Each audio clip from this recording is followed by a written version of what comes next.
ससुरा से होके नहीं हरवा में। रे साला हो देख तोर मली है ओकरा साथे साथ ओकर मर्दू आवता।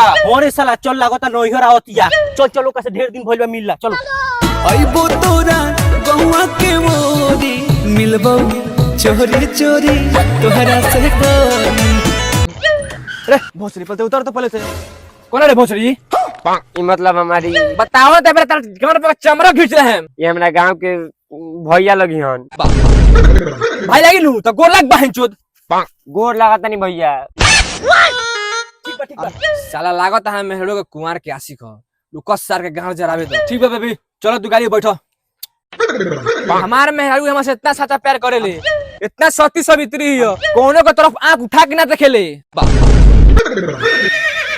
सुना बेटा ते जना चीज पर गुमान करता इसनु और रानी पर हम राज करके छोड़ ले बानी। माधर गुमान करता रे बेटा ओहु रानी पर राज करके छोड़ ले।